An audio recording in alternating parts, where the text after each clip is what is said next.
has never been part of the organogram.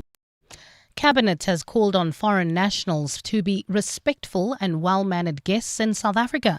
The call comes and follows the discovery of antiretroviral medication at the scene of a deadly bus crash.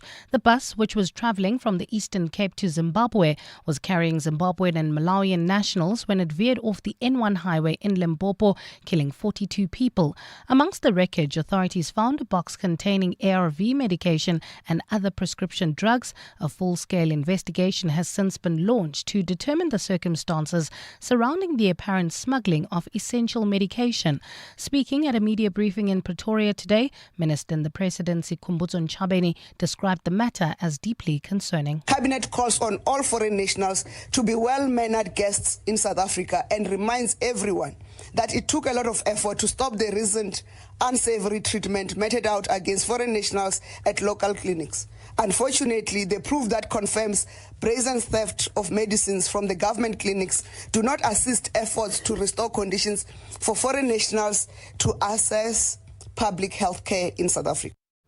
Gauteng police are investigating a shooting incident at the Germiston CBD which left a crime prevention warden injured. The Gauteng government says the incident took place yesterday at the Big O scrap metal shop. 5 wardens were on foot patrol when they were informed that a robbery was taking place at the shop. An unknown suspect then opened fire on the wardens, injuring Vincenzo Luedwijk on his right leg. At a media briefing this morning, Acting Community Safety MEC Jacob Mamabolo said a case of attempted murder has been opened. We wish to reassure them about our commitment to make sure that we continue to improve conditions under which they work and make sure that together with them we can crush and fight incidences targeting our law enforcement officers. Last month, 5 wardens were hospitalized after being ambushed by armed men in Davidton, leading to calls for better protection for the wardens. In Cape Town now, calm has been restored in Makaza in Khayelitsha following protests near Empolweni informal settlement. Disgruntled community members took to the streets last night demanding to be connected to the electricity grid. During the violence and chaos, a police Nyala was then torched. Dutuzelo Nene is there. Traffic police have closed Baden-Powell Drive near Makaza to give authorities time to clear the Chadnyala that is still blocking the roadway. Several adjacent streets also remain closed. Police say members were attacked while attending to the protest just before 9 o'clock last night. The responding officers were reversing when they noticed smoke inside the vehicle and jumped out. No injuries were reported. A case of attempted murder, public violence and malicious damage to property is under investigation. Ndutuzelo Nene, Eyewitness News in Makaza. And in Afghanistan, a story which contains some graphic details. Taliban authorities have publicly executed a man convicted of 2 murders. Hundreds of people were present at a sports stadium in the west of the country to witness the execution. He was shot 3 times by a relative of the victims. This brings the number of men publicly put to death since the Taliban returned to power in 2021 to 11. Gold is trading at $4,225.57 an ounce. The rand is at 17.33 to the dollar, 23.29 to the pound, 20.20 to the euro, and Brent crude oil is at $61.91 a barrel. Calvin Alex area roadworks still slowing down traffic N3 in both directions between the Butlu Interchange and London Road in Greenstone, Edenville. We have faulty traffic lights at Modderfontein Road and the N3 as well as Modderfontein Road and Van Riebeek. It's a fine afternoon in Gauteng today. Temperatures have peaked at highs of between 31 and 33 degrees. The top story in EWN this hour, Police Minister Senzo Mchunu has taken Parliament's ad hoc committee probing allegations of police corruption through the process of establishing a task team. EWN, in touch, in tune and independent. For the latest, visit ewn.co.za or download the EWN app.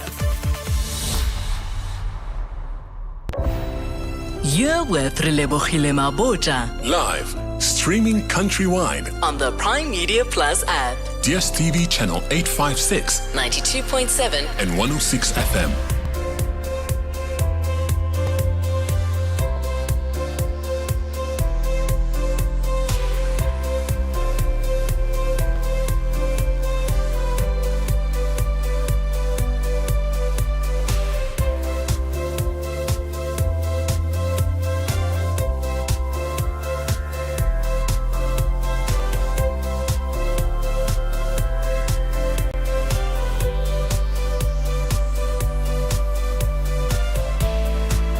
7 minutes after 1 o'clock. Welcome to 7:02 Afternoons with me, Relebogile Mabotja, on this Thursday, the 16th of October. There is so much going on and we're going to have quite a busy show, so let's jump into it.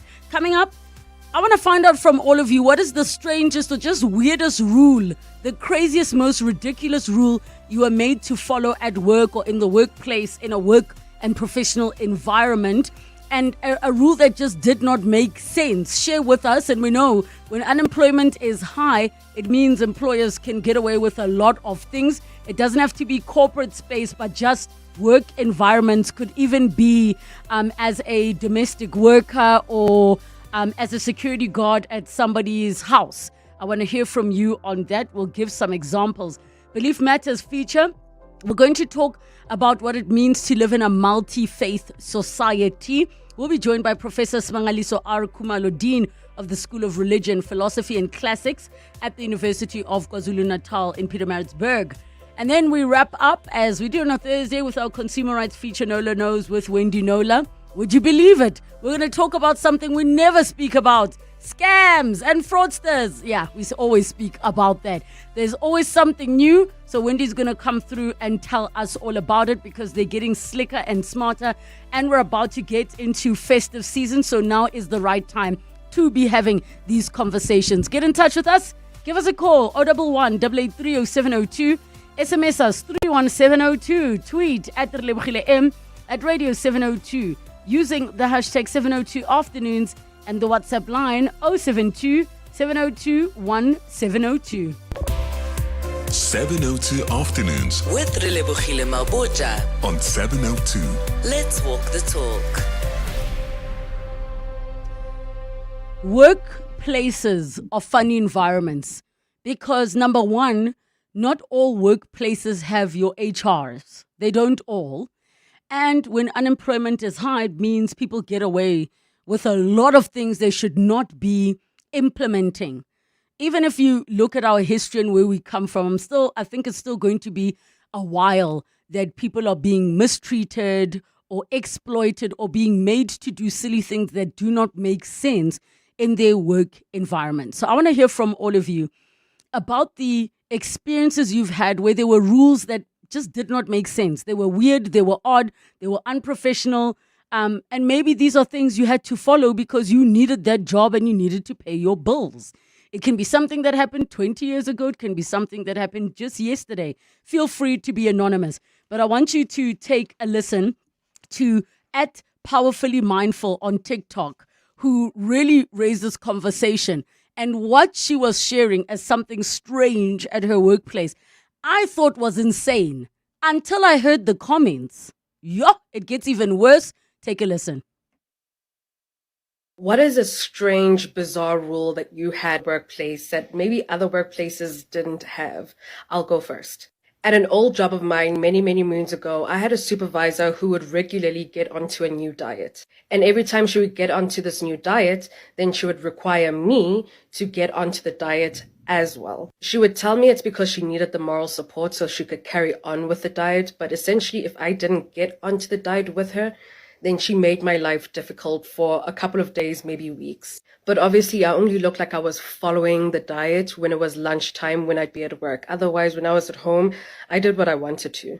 Oh, and she also almost made it a rule that we should do weigh-ins every week until I told her, no, let the clothes speak for themselves. Yeah, so what other strange or bizarre rules in your workplace? All right. So your manager making you go on diet with them. I mean, I think that is absolutely crazy. And if you're already thinking, why didn't somebody go to HR? Guys, not everybody works in spaces where there is an HR.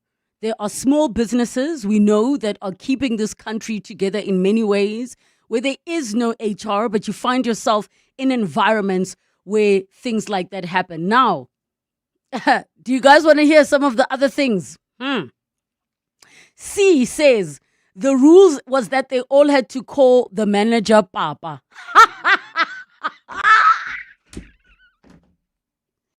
Can you imagine being told that at work you have to call your manager Papa or Dad? I mean, really? Really? Another person, Cleopatra, says, you guys are playing at my workplace. For I don't even know where to start. For one, management brings their dogs to the office and one of the employees is required to walk them. What do you mean? You bring your dog to the office and then I must walk your dog. Also, there are people who are terrified of dogs. I think it is such an inconsiderate, quarter to apartheid thing to do, is bringing your dogs. I mean, our history with dogs, guys. As black people, we still refer to Alsatians as police dog. That's how traumatizing it has been. Here's another one. Itumeleng says, we were only allowed to have 500 ml water bottles, meaning no Stanley Cups, which was so odd considering that we were also not allowed to use the elevators, only stairs. So we were made to exercise but not drink water. Very strange. In what world does that rule even make sense? You're only allowed guys, some of the guys. In my last company, this is Ray. If you decided to get lunch with your colleagues, for example, ordering a large pizza together to share, it would warrant a verbal warning as it's considered an unauthorized social gathering. Ha! Is it feeling like apartheidish because unauthorized social gathering for sharing a pizza? Okay, and then I'm Homeware says you had to refund your bonus when you resign. What? Refund your bonus. All right. A friend of mine worked as an executive PA for a certain lady at a call center. She was required to touch a Buddha statue each and every morning before starting work. She walked out a week later and never went back. I mean, the fact that you impose your own beliefs, now you're making somebody else touch a Buddha statue. And it's not about the fact that it's a Buddha statue. It could be a rosary. It could be anything. Making people do things that have nothing to do with their work outputs or their KPIs, to me, is crazy. Colin says, where I work, if you're sick, you're not allowed to come to the office. You need to work from home until you feel better, which is a good, healthy rule to have. It's a very good, healthy rule to have. And then another one says, if you take sick leave for 2 days or more, you need to come back, not just with a doctor's letter. Oh, no. You know what else you need to come back with? Affidavit.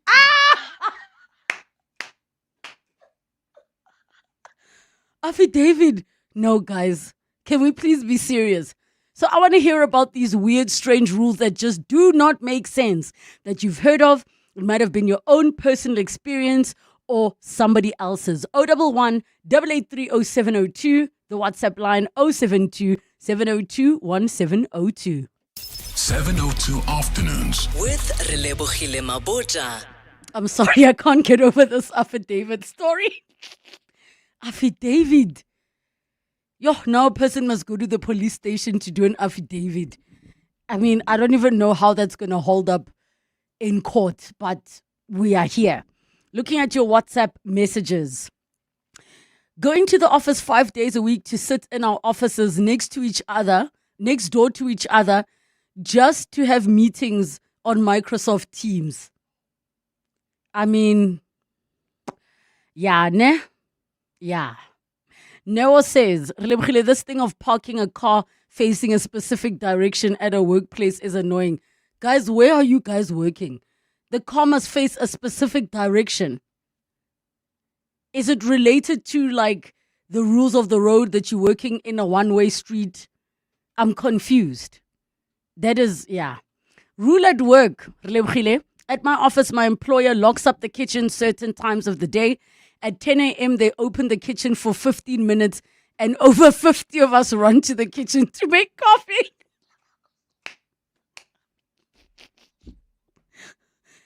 Guys, what do you mean? Are you guys working at plantations? Because I'm so confused. I'm so confused. But Tong, how can you force someone to follow the same diet as you? What if they have health issues? These are the questions that need answers. JS says, my previous employer, a prestigious school founded by an American media mogul, forces staff to CCMA or court in case of disputes. That is signed from Anonymous. Well, Anonymous, there is no such thing as an illegal contract that can be enforced legally. I'll trust the legal heads that are listening to be able to find the correct wording. But anything can go be challenged in the courts. So there's also that. I bet you that one day that only allowed 500 mils water was trying to reduce bathroom breaks because they probably see going to the bathroom as lost productivity time. I worked at a place. If you're off on a Monday, you must take the Tuesday as well without pay. What do you mean? If you're off on the Monday, verse inside the premises parking, not sure what their reason is. I need some of your bosses to come and explain to us these rules.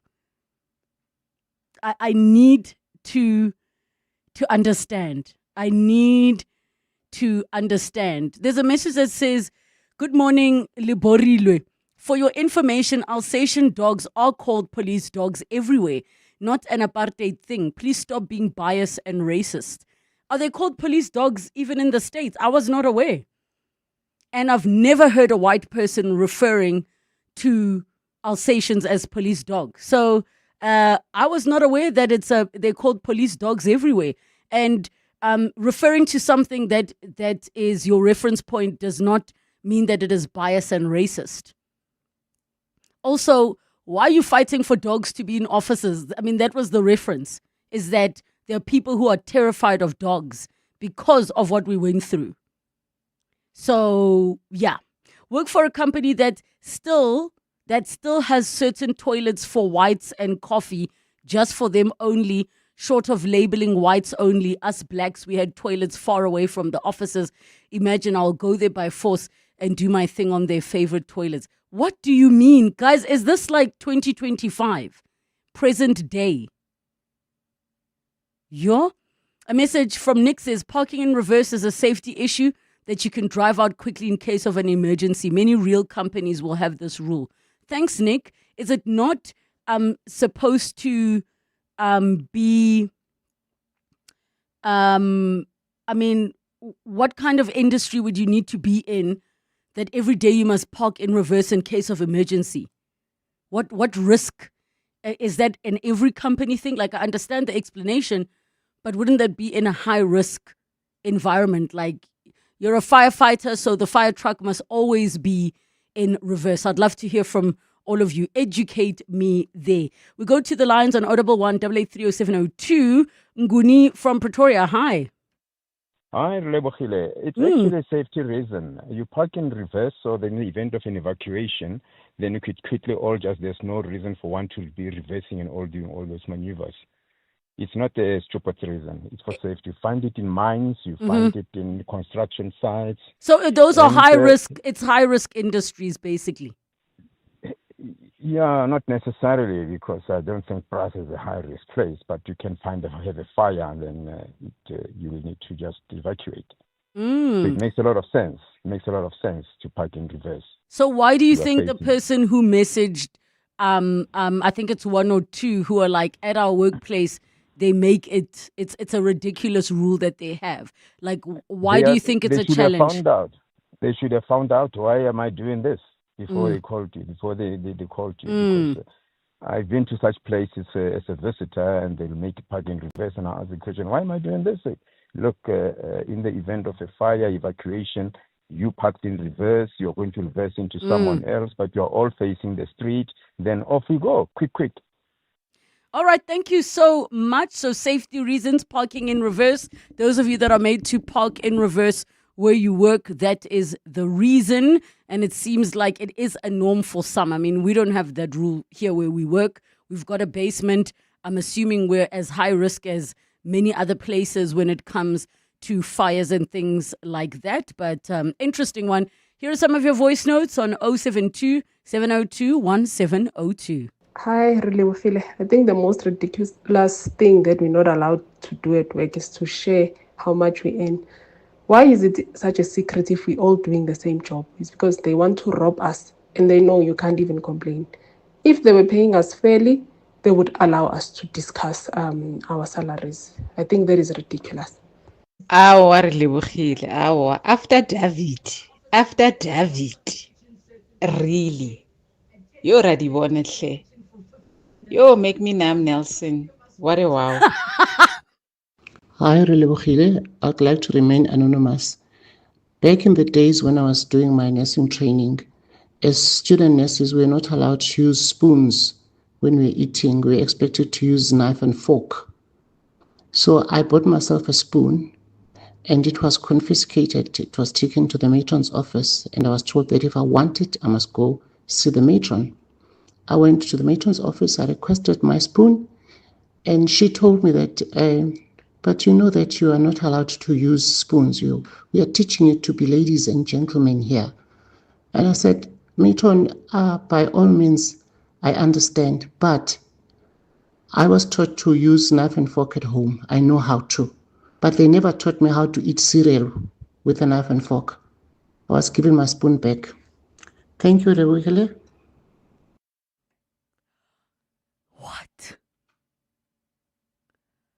What is going on? Are some of you like okay mentally, psychologically? Knife and you're not allowed to eat with a spoon. Awa? No. No, Chief. No. Hi, Relebogile. It's Catherine from Edenvale. My first job was at an accounting company, a small accounting company, and so they would give us a uniform, and each day of the week you'd wear a different uniform, which wasn't a problem. The problem was that this wasn't a customer-facing job. I was basically a data capturer. But if I went to work and did not blow dry my hair, and they could see it hadn't been blow dried, they would send me to the hairdresser for the hairdresser to blow dry my hair and then deduct that cost from my salary. Guys, no!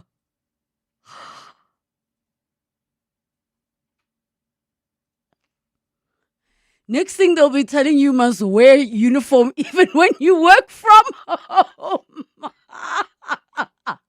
Erica in Sunninghill, hi. Hi. I'd just like to say I think a lot of people are being educated. The whole thing of reverse parking is actually a safety first issue. Yes. And people who grow up in the mining industry will know that it's one of the industries where we put safety first. So I think in places where one is not required to park reverse, it's because safety doesn't take the priority that it probably should take all over. And I thank you so much for sharing that, because I also saw a message that just disappeared now where the person was saying they work at Eskom. They also have to park in reverse. So thank you for educating us, Erica. And right. Now we know, because this is totally news to me, especially to the person who brought it up as a strange thing. And the previous caller who said ask, sometimes companies don't tell you, right? The same way in families where when you ask, why do we do this? They say, it's just the rule. It's the rule. Some of you are working in places where it's just the rule. Hear more of your voice notes on 072 702 1702. Lebo, Nikki here.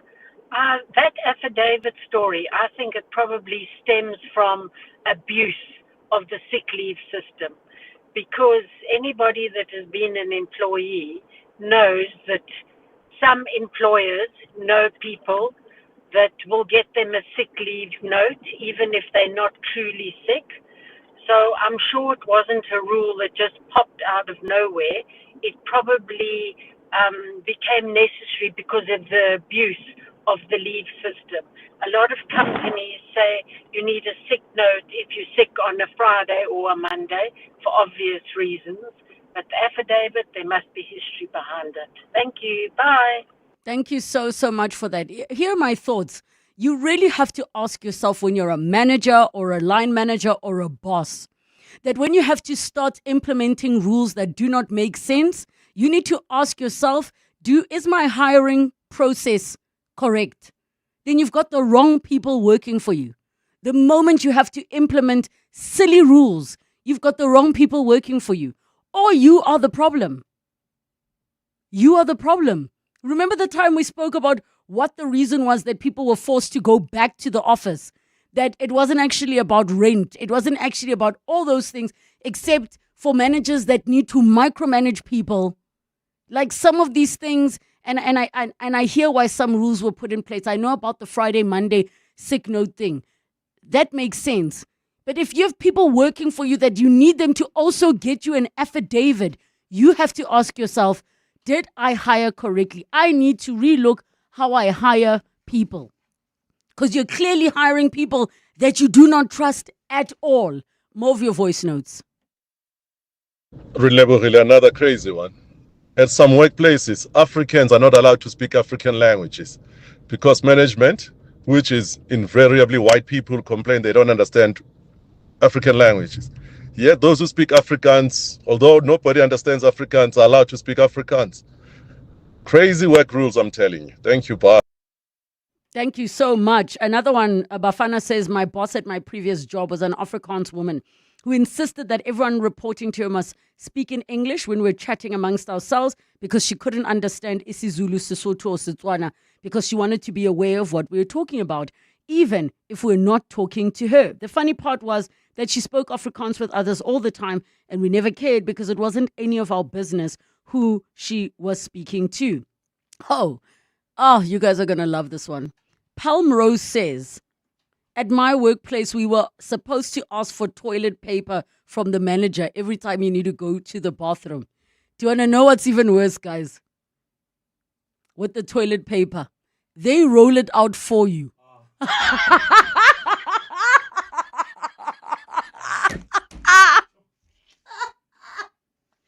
Like, Karabo, can you imagine every time you need to go to the toilet, you need to go to the manager's office for them to roll out. So about roll, make a roll. Wait, let's quickly open this mic up. So you have to go and ask. So if you're a man and you're going there, we already know what's up. 100%. We know what you're going to be busy with. I am so... That's embarrassing. Yo. We continue and we come back just after 1:30. Time for your latest Eyewitness News headlines. Good afternoon. Thanks, Relebogile. A very good afternoon. Police Minister Senzo Mchunu says a police task team is usually formed for a specific purpose, and once its mission is complete, its members should return to their normal duties. Mchunu is on a leave of absence and currently testifying before Parliament's ad hoc committee probing allegations of corruption within the criminal justice system.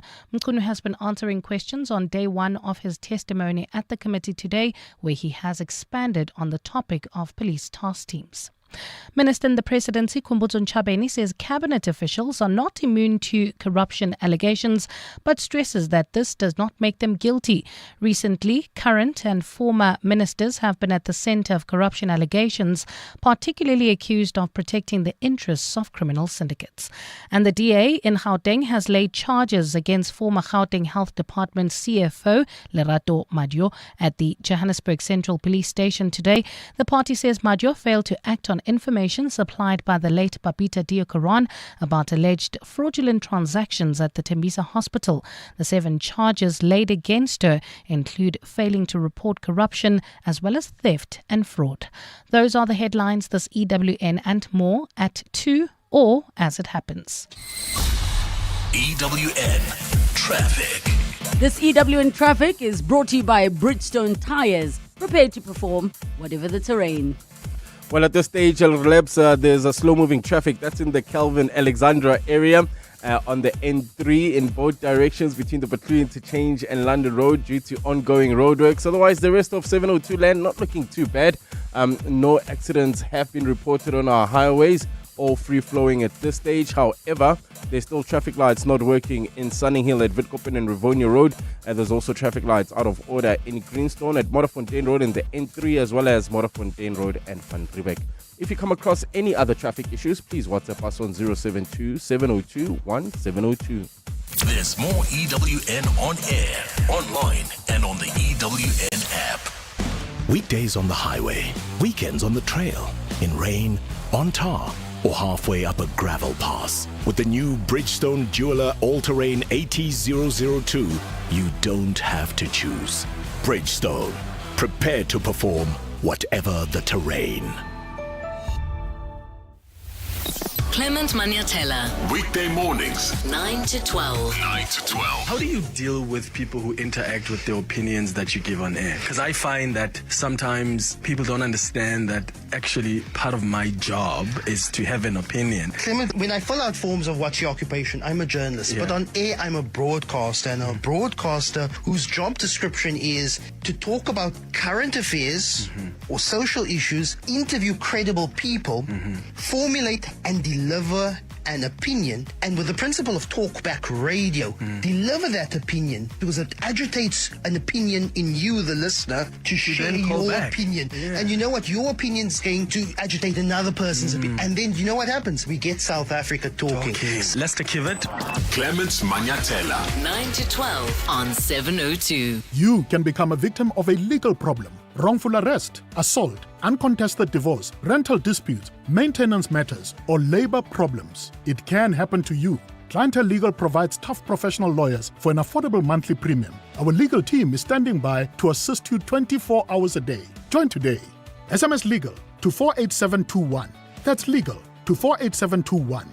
Clientele General is an authorized FSP and licensed non-life insurer. T's and C's online. Standard rates apply. The future of mobility is here, and it's powered by clean energy. Join business leaders, policymakers, and innovators at the NEV Summit 2025, taking place on 22 and 23 October. Together, we're driving Africa's green industrial revolution, building new industries, creating jobs, and positioning Gauteng as the hub of sustainable mobility. Visit evsummit2025.co.za to learn more. The NEV Summit 2025, driving Gauteng towards a green automotive economy. Calling all golf pros. Hollywood Bets invites you to step onto the green. Tee up, take a swing, and enjoy glorious golf action from electrifying competitions and thrilling live tournaments. Get ready to conquer the fairway and chase epic fortunes. Ready to master the odds and experience your crowning moment? Bet now on all the excitement and prepare to make your hole-in-one shot to sensational success. T's and C's apply. Hollywood Sportsbook is a licensed betting operator. No persons under the age of 18 years are permitted to gamble. Winners know when to stop. South African Responsible Gambling Foundation toll-free counseling line 0800 006 008. In a world shaped by those who build, disrupt, and reimagine, there comes a gathering not just of minds, but of futures. The South African Future Trust Summit, in partnership with Standard Bank, is where top entrepreneurs, innovators, and change makers converge. It's where the future of enterprise is redefined. On 5 and 6 November, you could be there. Stand a chance to win tickets to the South African Future Trust Summit on 702. WhatsApp the keyword SAFT with your name and ID number, telling us how you would benefit from attending the summit to 072-702-1702. Then catch 702 Breakfast with Bongani Bingwa to find out if you're a winner. The South African Future Trust Summit, in partnership with Standard Bank. Your summit, your way on 702. TCs and more on PrimeMediaPlus.com. Your voice. Your life. Your afternoon radio. On 702 Afternoons. With Relebogile Mabotja. 23 minutes to 2 o'clock. We're talking about strange rules in workplaces that you've been in or even heard of. Now, some of the ones we've discussed, I mean, we're laughing because it's so ridiculous, but the reality is some of them, I believe, are violating like some human rights. So let's also remember, Jorge, much as we're like, yeah, what? And we're laughing about some of the things and how ridiculous they are, some of them are abuse and bullying. So let's keep that in mind. But we continue on. I hear from you. 011 883 0702, the WhatsApp line 072 702 1702. The director, this is from Tandi, the director of the company told me not to bring takeaways or order because some people can't afford. We come from different backgrounds, so for some people it's hard. So he bought noodles for the office. If you don't have skavteen, you can make noodles, but takeaway is not allowed. Yeah, ne? I would go eat in my car. Desiree says you're not allowed to call the management by their names where I work. You have to call them by their positions. CEO, CFO. Like, yeah, ne? DCS. What is even DCS? PM. I don't know what these acronyms are. PM, I would imagine, is what? Production manager? I don't know. Liseko says we weren't allowed to leave the premises at all during lunch. You had to stay there. Another person, Ume, says we're not allowed to leave the law firm even if your working hours were over until you were formally dismissed. So you had to wait for your manager or principal to say, sharp, you can go. Can you imagine? Yo. My first job, we're not allowed to go for lunch. They would cook for us expired food all the time. It's a lot. I used to work for one of the big 5 banks. I was given an underperformer rating, and feedback I received is that it's because I did engage in meetings. Guess what? Didn't. Meetings were held in Afrikaans, and I told them many times that I don't understand nor speak Afrikaans. Anonymous. It is really, really, really rough out there.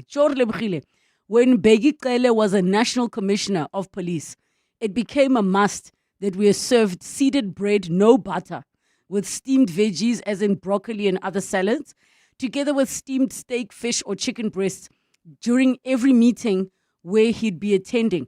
That was during his chest out and tummy in campaign. What a crazy era we endured, Rona. Bahorata grilled food. That is from Anonymous. I visited 2 customers for meetings and I was subjected to a random breathalyzer test. It was their corporate offices. It is also those companies' policies that staff will be randomly breathalyzed. What is going on? Work for a company that still has certain toilets for white people. Guys, like, where are you working? I work with elderly people. They don't want us having big headphones. For some reason, the earphones must be small ones. Okay. I'm a white person and we call an Alsatian a police dog, even a Rottweiler. We learn every day. This is what I love about this space. And your WhatsApp voice notes are coming through on 072 702 1702. Relebogile, I'm sorry, but the toilet roll thing is not funny. How like what is expected of people out in these companies? Come on. I think some of these companies need to be reported, and definitely something has to be done. Imagine I'm asking for toilet paper. On top of that, you roll it out for me. Wow. Hi. Some of the workplace rules are very crazy. In those cases, if you can't use your own language, then maybe one must just resign and go and work somewhere else. I mean, it's simple. Tsepo. So I worked for Telkom in 1993. It was the 1023 call center. Basically, you called and asked for a number. Every time we wanted to go to the bathroom, we had to put up our hand and ask them. Not tell them, we had to ask. Bunch of old, verkramd, boere, we called them boere back then, that perpetuated the apartheid system. That's where we come from. Guys, I don't know. This message sums up. Ross says, Happy Thursday, Relebogile. Where do the listeners work? concentration camps. I cannot stop laughing. This is nonsense on steroids. And I think that's how all of us listening are feeling. Anonymous says, there are also places, they're mentioning a company, but now I'm scared, hey, because they're mentioning CEOs that are still in their position, saying there are CEOs you're not allowed to call by their first name. If you don't, you get in trouble or get written warnings. Another person, the rule at the office is that you were told you're not allowed to laugh with the boss. If you do, it means that you want him. So it's not allowed. What if the boss makes a joke? What? Guys, thank you so much for your messages and all your calls.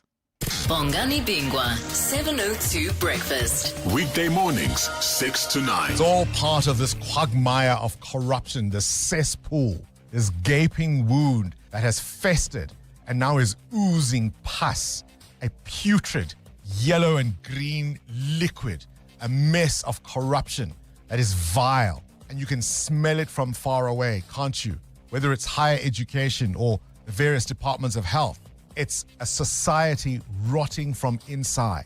What are we going to do about it? Bongani Bingwa, 6 to 9. On 702. Brush, stroke, paint, color, protect, and admire. From roof paint to exterior textures and interior silk, Warrior Paints has it all. The product range and stylish colors are amazing. And what's more, Warrior Paints has crushed prices for incredible savings. Enjoy that good old-fashioned personal service you deserve. For price, quality, variety, and service, Warrior Paints is streets ahead. Warrior Paints. Affordable, lasting luxury. Breathe in. Insurance. Breathe out. Pineapple. In. Insurance. Breathe out. Pineapple. Again. In. Insurance. Out. Pineapple. Again. And again. Pineapple FSP 48650 is underwritten by Omart Insure Limited, a licensed non-life insurer and authorized FSP. Medical care, like music, needs continuity, a steady rhythm and pattern. Patients attended to on time, medication taken as prescribed. Cut the rhythm, and it falls apart. Right now, global funding cuts are restricting access to healthcare. With your support, Doctors Without Borders can continue to provide medical care to communities worldwide. Because medicine, like music, only works when uninterrupted. Doctors Without Borders, we go there. 702 and corporates that care with Investec are talking about Investec's flagship education initiative, ProMaths, in partnership with Kutlwanong Maths, Science and Technology Center. Started 20 years ago in Dobsonville on a pilot program with 105 pupils. Fast forward to 2025, 28,000 learners have been through the program, and we believe that the impact that this has had has been something beyond numbers, something beyond science. It's about people, purpose, and hope. And I think the ability to partner with Kutlwanong to look at how you could build something that could be replicated. So starting with one school in Dobson 20 years ago, now having 19 of these centers operating across South Africa, 10 which are sponsored by Investec and 9 by other sponsors. Visit mywalk.org.za to learn more. Investec, out of the ordinary on 702. Let's walk the talk. 702.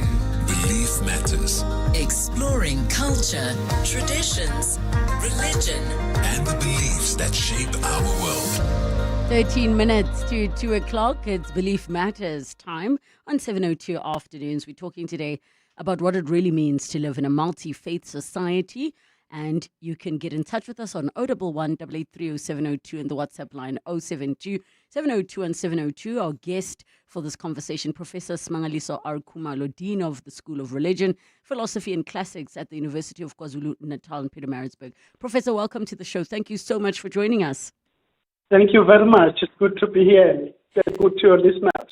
Professor, before we jump into what it means to live in a multi-faith society, we once had a conversation a few months ago about whether this country is a Christian country or if it's a secular country. And the reason I ask that is because we recognize certain Christian holidays, but we don't recognize all. So it was after a public holiday, and I was asking if people were to say, and you look, the Constitution doesn't see the country as Christian, but there are many things we do. So would you say South Africa is a multi-faith society, or do you think it is predominantly a specific faith society? It is a multi-faith society, both in practice and also by constitution. You know that our constitution declares us to be a neutral religious state. What do we mean by that? We mean that it's a state that recognizes the existence of all religions, and citizens are free to follow any religion that they want. And the government recognizes those religions, but is not biased to any particular one. It's only that by history, Christianity is the dominant religion. And it's going to take time to actually bring the others to that level to enjoy the same kind of rights and all that. But actually, we are a multi-faith society. So would you then say, are we a functioning multi-faith society in relation to what the ideal would be? So if you say there is an ideal, I think we're quite, I don't want to use the word tolerant, but I think we're quite a fair, tolerant nation when it comes to all types of belief systems, especially in relation to other countries. What is that ideal scenario, and are we ticking the boxes, or do we still have a while to go? I think the ideal is exemplified by what we see when we've got national events, like the coronation and the inauguration of your president, and when we've got the big days like Heritage and other national funerals and events and all that, where you all leaders from the major faiths being accommodated in the podium to bless the events with a prayer, whether they are from African traditional religions, they're from Christianity, Muslims, and whatsoever. You see them being accorded equal status and visibility and roles to play.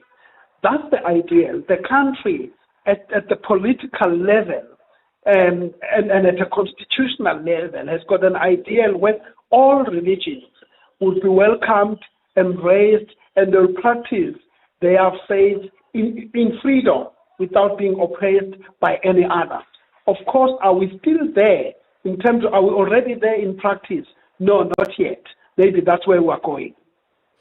In terms of the practices and beliefs and the faiths that are not recognized, would you say there are faiths that maybe need to be given more of a platform or recognition? Off the top of my head, I'm thinking about Rastafarianism. Well, in fact, no one has to be given by anyone an opportunity. But leaders of faith organizations have to work themselves up and then push for recognition in this country. And then because this is a secular society, it is open, but it always depends on the power, the push that you make yourself as a religion, to make yourself embraced and acceptable and be recognized by society. Yes, you are right that maybe some may feel that they are not being recognized and all that, but it's not a blame you can put at anybody else's door that they are not recognizing anyone.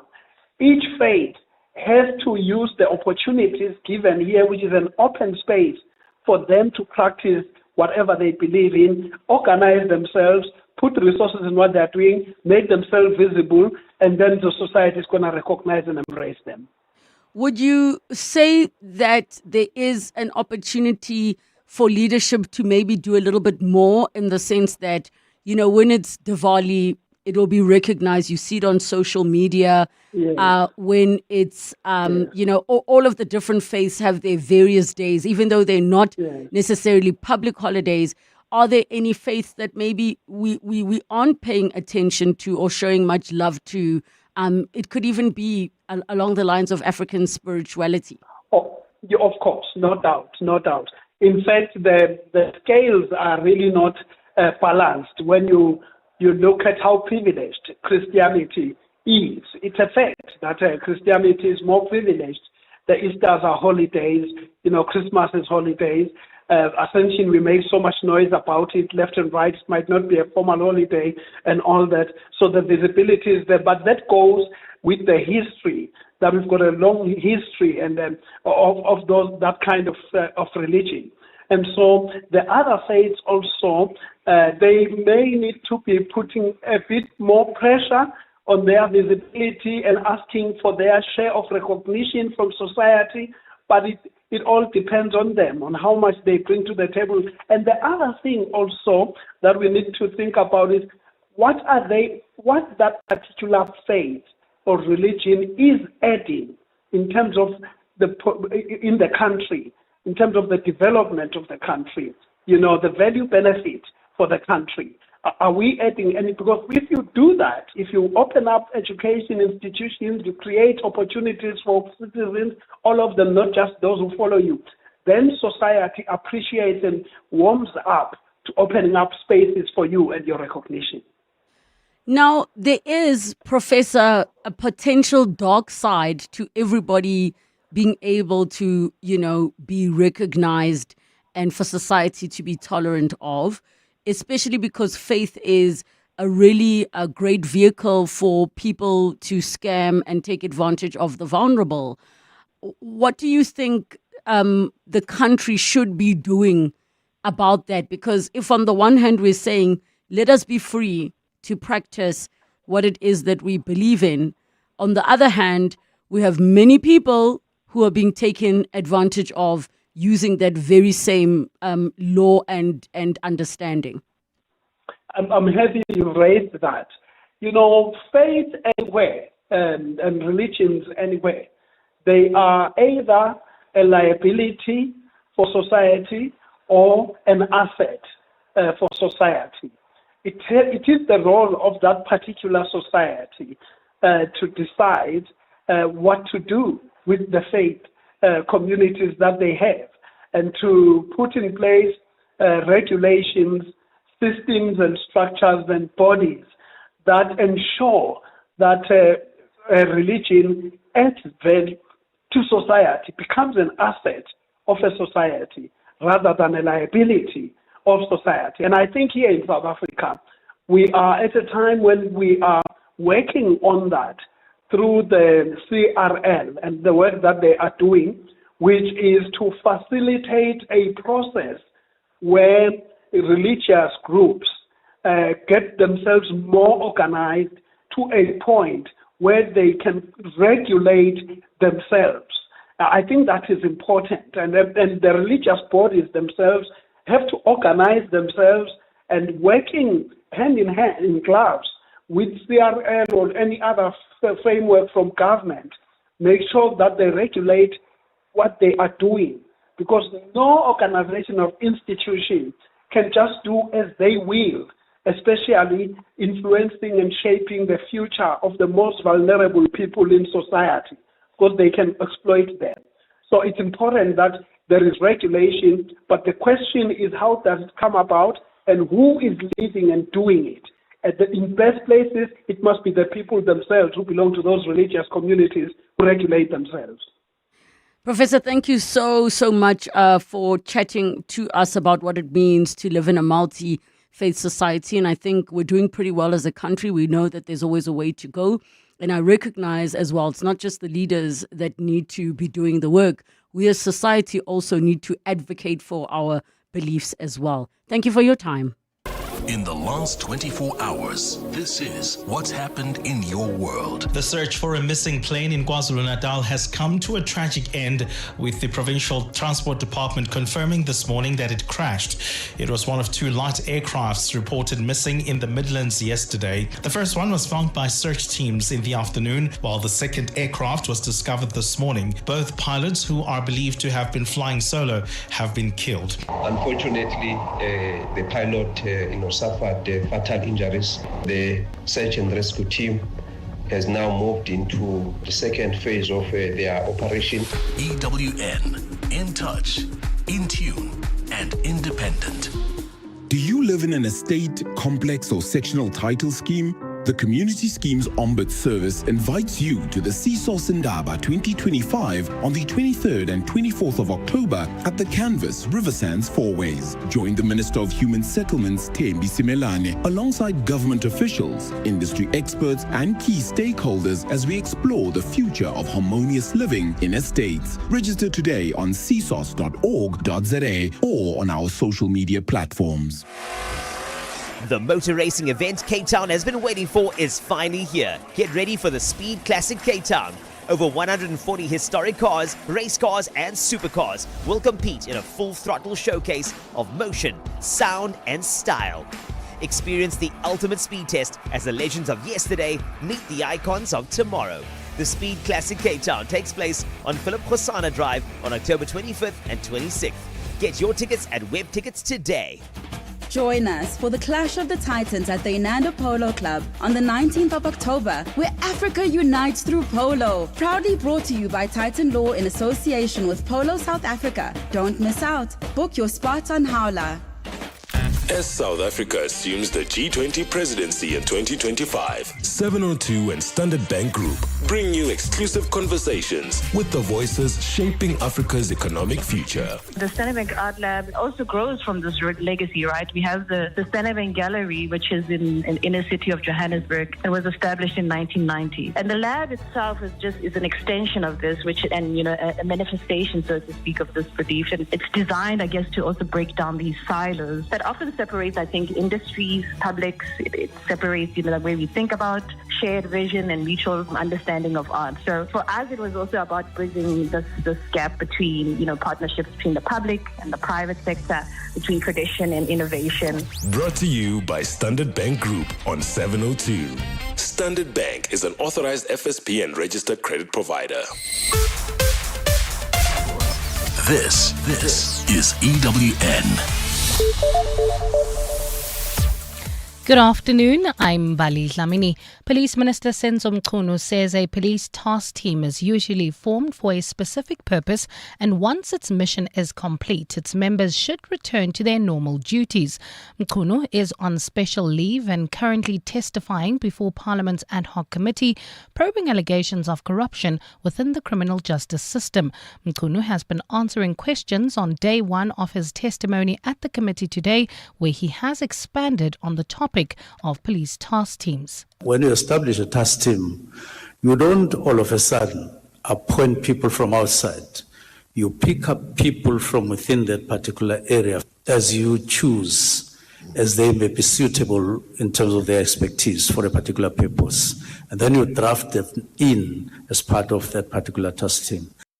He says task teams have a predetermined mission to achieve. As soon as the mission has been accomplished, you then get them back so that they continue to play their role where they come from. You don't open up a gap on a permanent basis because you'll cause confusion. Minister in the Presidency, Khumbudzo Ntshavheni, says cabinet officials are not immune to corruption allegations, but stresses that this does not make them guilty. Recently, current and former ministers have been at the centre of corruption allegations, particularly accused of protecting the interests of criminal syndicates. Police Minister Senzo Mchunu, his predecessors Bheki Cele and the late Nathi Mthethwa are amongst those named at the Madlanga Commission of Inquiry, which is currently probing police corruption. Speaking at a media briefing in Pretoria today, Minister Ntshavheni emphasised that they are not guilty at this stage. Ministers are not immune for allegations being levelled against them. The President has acted, he has constituted a commission of inquiry to go to the veracity of the allegation. And the fact that an allegation is made, it doesn't necessarily mean that you are guilty. That's why there is an inquiry or an investigation that is underway to confirm or dispel the veracity of those things. The DA in Gauteng has laid charges against former Gauteng Health Department Chief Financial Officer Lerato Madio at the Johannesburg Central Police Station today. The party says Madio failed to act on information supplied by late Babita Diokaran about alleged fraudulent transactions at the Tembisa Hospital. The 7 charges include failing to report corruption, theft and fraud, conspiracy to commit an offence, as well as failing to stop irregular expenditure. Last month, a special investigating unit revealed that the hospital irregularly awarded tenders to the tune of 2 billion rand. DA Gauteng Shadow Health MEC Jack Bloom. The important section here has got a criminal sanction, Section 81. It covers financial misconduct for willfully or negligently failing to exercise the duties of an accounting officer. So it's very serious charges. We focused on them in particular because we think it's very relevant to the role of a chief financial officer. To this now, Gauteng police are investigating a shooting incident at the Germiston CBD, which left a crime prevention warden injured.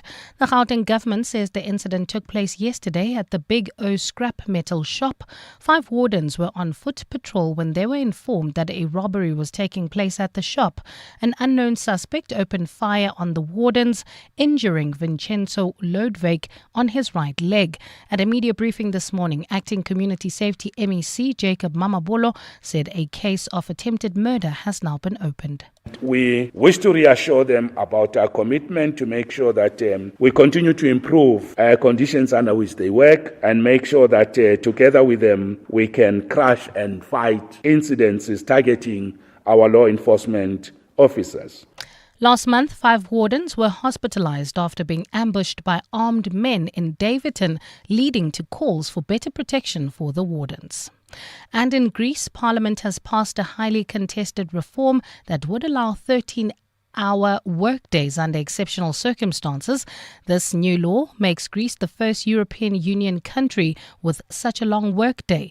Unions staged general strikes against the reform this month, with the latest this morning seeing thousands of workers protesting against the measure. The unions have called this new law worthy of the Middle Ages, while government insists the 13-hour workday is optional and only affects the private sector. Gold is trading at $4,225.57 an ounce. The rand is at 17.33 to the dollar, 23.29 to the pound, 20.20 to the euro, and Brent crude oil is at $61.91 a barrel. Calvin Alex area roadwork still slowing down traffic on the N3 in both directions. That's between the Baclue Interchange and London Road. There's also slow-moving traffic. That's if you're driving through the Greenstone area on Modderfontein Road between Greenstone Mall and Century Way. That is due to faulty traffic lights. Also, traffic lights not working in Cosmo City at Malibongwe Drive and South Africa Drive. It's a fine afternoon in Gauteng today. Temperatures have peaked at highs of between 31 and 33 degrees. The top story in EWN this hour, Police Minister Senzo Mchunu says a police task team is usually formed for a specific purpose, and once its mission is complete, its members should return to their normal duties. EWN, in touch, in tune and independent. For the latest, visit ewn.co.za or download the EWN app. You're with Relebogile Mabotja Live, streaming countrywide on the Prime Media Plus app. DSTV channel 856, 92.7 and 106 FM.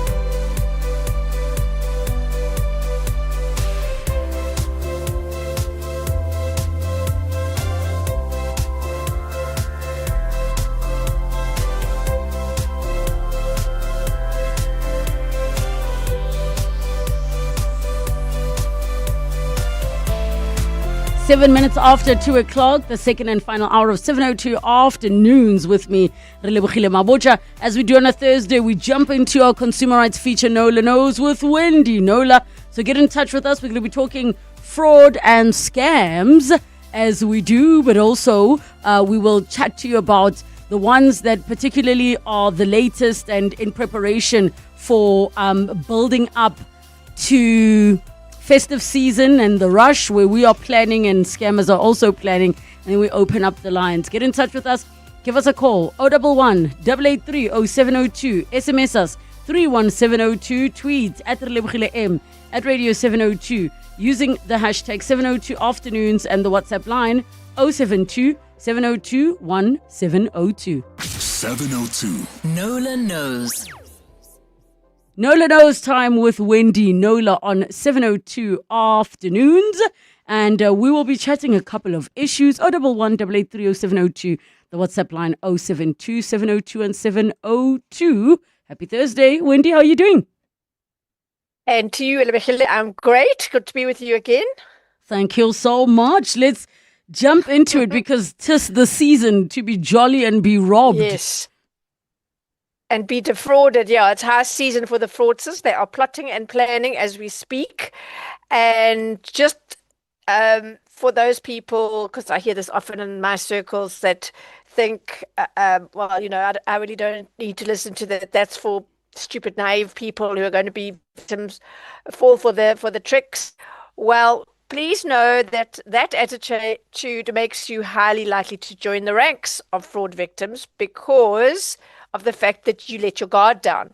There have been many psychological studies and fraud statistics that confirm that overconfidence is a significant risk factor for becoming a victim of fraud.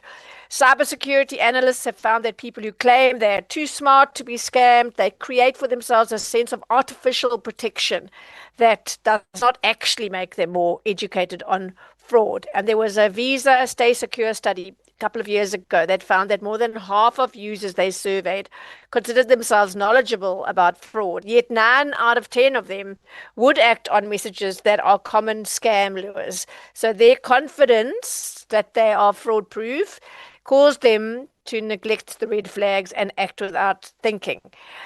Because here's the thing. Scams are not designed to outsmart a victim's intelligence, but rather to manipulate their emotions and their psychological biases. So what a scam that I would maybe fall for would be one that you wouldn't, and vice versa. And that's the thing to understand. When we talk about scams, you'll know it, whether it's a romance scam or whatever form of scam it is. I always say to listeners, we're not going to do judgy comments and victim shaming, blaming here, because, you know, just because you wouldn't have fallen for that on that day in that way doesn't mean you wouldn't fall for something else. Because here's how we manipulate it, right? Optimism bias, the belief that some of us have that we, as I said, are less likely to experience negative events rather, or frauds, fall for frauds or whatever. This is a big one with our people, the authority principle. Scammers exploit our tendency to, or some people's tendency to respect and obey what they perceive to be authority figures, posing as officials from government or their financial institution. And so with that in their mind, they kind of bypass their normal critical thinking process and then exploiting our emotions. So they prey on a wide range of them, and they won't get a hit on everyone and every emotion. So it's going to be greed, it's going to be fear. So greed, you know, if you respond now in this way and click on this, so that you're going to get a half price airfare. Fear, there's a fraudulent transaction lined up on your account, we need your help to stop it. Fear of losing your money. Loneliness, that would be the romance scams. Whatever it is, even empathy, someone who says, I need your help to do this or whatever. And then, you know, the excitement of it, what you think is an exclusive offer or a really good deal, or the fear of your account being locked. That's a big one. Act now or you're going to be locked out of this account. Or that, you know, your account is going to be raided by fraudsters. When we're put into that state by a fraudster who is practicing social engineering, it can override your intelligence. So you and I sitting here feeling quite clever and quite, you know, above it all. When you're in that moment, it's a different story for many people. So what we want to talk about today are the fraudulent approaches that happen over the phone. It's called phishing, which is voice phishing. And it happens in various ways. Now, the South African Fraud Prevention Services aim is to get people to put up their guard, like automatically, and on getting one of those calls from their bank in inverted commas or some other company that they might be a client of, or SARS, or whatever the case may be, that they immediately have in their mind, I'm going to just say goodbye. But there's more to it than that. Goodbye is the one way in the call to protect yourself. And then after that, report it, contact your bank independently with your own saved number or the number on the back of your card, and then just check. 9.5 times out of 10, that would have been a fraudulent call. But always just check so that you have some peace of mind. So who better to talk to us about SAFPS's latest fraud campaign than the boss man himself, CEO Manie van Schalkwyk. All right. Now, before we jump to Manie, I think let's take a quick break so that we don't interrupt their engagement. As soon as we come back, we will jump into the CEO of Fraud Prevention Service, Manie van Schalkwyk, on this feature with Wendy Nola, our consumer rights feature, Nola Knows. Your office is more than just a place to work.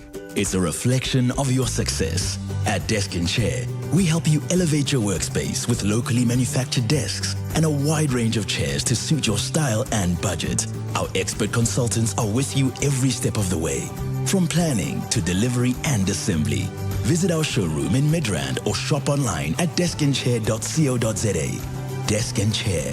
Think, feel, work better. The Wits School of Governance develops leaders and innovators who reimagine governance, strengthen institutions, and drive inclusive growth across Africa. Your journey to impact starts there, from postgraduate diplomas to masters, PhD programs, and executive education tailored for today's wicked problems. They equip change makers in government, civil society, and the private sector with the tools to lead boldly and with purpose. Governance matters. Visit wsg.ac.za and apply today.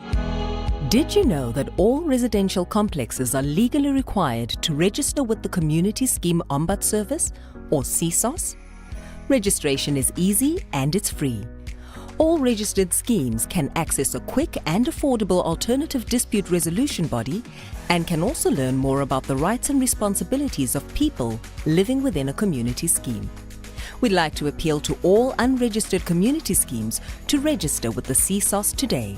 Visit csos.org.za to find out more. At the heart of global conversations shaping our future, Africa's voice is more important than ever. As proud lead sponsor of the B20, the Standard Bank Group is honored to showcase the continent's growth, partnerships, and potential on the world stage. Because driving Africa's growth isn't just our ambition, it's our purpose. Tune in every Monday from 3 p.m. for the Standard Bank B20 In Brief for key insights and updates around the B20. Standard Bank is an authorized FSP and registered credit provider. 702. Nola Knows. 15 minutes after 2 o'clock, and we continue with our consumer rights feature, Nola Knows with Wendy Nola. We're talking about fraudsters and scams in this build-up to festive season. We've got your Black Fridays coming up and many others. And we now have joining us for this part of the conversation, Manie van Schalkwyk, who is the CEO of Fraud Prevention Service. And we take your calls on 011 883 0702 and the WhatsApp line 072 702 1702. Manie, welcome to the show. Thank you for joining us. Thank you for inviting me. It's wonderful to speak here. Manie, hi. Let's start with a brief description of what the South African Fraud Prevention Service does in the fraud prevention space. What's your role? We are a centralized body that banks and retailers use to list individuals that try to defraud them. That is our main focus of business. Then we run a service for consumers where they can add a layer of protection, which we call protective registration, onto their identity, free of charge service. And we also do a free of charge service for consumers who are victims of identity theft. Then we've got a large part of our business, a product that we call YIMA, YIMA.org.za. So YIMA means slow it down and stop. And it's a scams management tool where we provide certain products to consumers to manage scams, make it easier for them to identify scams, to report scams, and also to use these media platforms as well to warn consumers of a trend of scam that we are seeing. So that is more or less in a nutshell. Okay. So your latest campaign is around phishing, where people get called up on their cell phones. The person says, I'm from your bank, I'm from wherever, some company, and creates a sense of anxiety in them because your accounts are about to be defrauded, or create a sense of excitement. We're offering you a flight or whatever the service may be, DSTV rewards or whatever, and you just have to follow us and click here and click there. How big is it in terms of the basket of various ways that we can be preyed on and defrauded by the crooks out there? Where does phishing sit? How concerned is your organization? We are very concerned because that is coming in at number one. And it's coming in, right there on the top. And on top of the top is where the banks, people phone consumers and they're claiming they from the bank. And that there's fraud on your card. I'm not sure if you want me to go into that detail, but that is our main problem currently. Yeah, I would like you to just flash through some of the ways it happened so that we're trying to arm people with information, and also that one key piece of advice is just put the phone down. Yeah. It fascinates me that people are so willing to entertain strangers who are just claiming. They could claim to be anybody. They're claiming to be from your bank, and they cooperate. Let's start there, though, I think, in terms of why people trust them. Because what I'm seeing in my inbox is that people who have been caught is they always say, this person knew what accounts I had, they knew the account numbers, they had my ID. Some of them even say they knew what activity on my account was. So they had to be from my bank, because how else would someone have that information? I think this is, for me, in my experience, the number one reason why people go along with it. So please, can you explain to our listeners why that doesn't mean the person is who they say they are? And how are they getting that information then if they're not with your bank? Yeah. Totally fine, exactly, because that is why people trust it. So you get this call, you're saying, and somebody else is saying, I'm from your bank and I'm going to give you some information just to verify that I'm speaking to the right person. And they give your names, they say, this is your address, this is the last 4 digits of your card, your date of birth. That information is usually stolen. We've had various data bridges around the country for the last, I can't believe, 15 years or so. And people use that information. So they don't have all the information, but they've got some of the information. So they offer that to make you feel at peace. And that is works. Number one. Yes, it works 100%, because people trust it. Because remember, you're phoning now from a bank which is authoritarian position. So there's an authority that phones you and offer you not only the information, they offer you help, because they say there's fraud in your account and we want to secure the rest of your funds, and we're going to transfer it into a safe account. But how we're going to do it is we're going to send you a link, or we're going to send you a one-time PIN. You need to read it to us, and then we can safeguard that money into a safe account. And because people maybe start questioning it, then they say no, but they want more information. Then the scammers or the fraudsters go into a level of fear, playing with your emotions, to say no, but if you don't cooperate, that you will lose all your money. And then they go into aggression, where they starting to scream and shout. So they really manipulate all the emotions.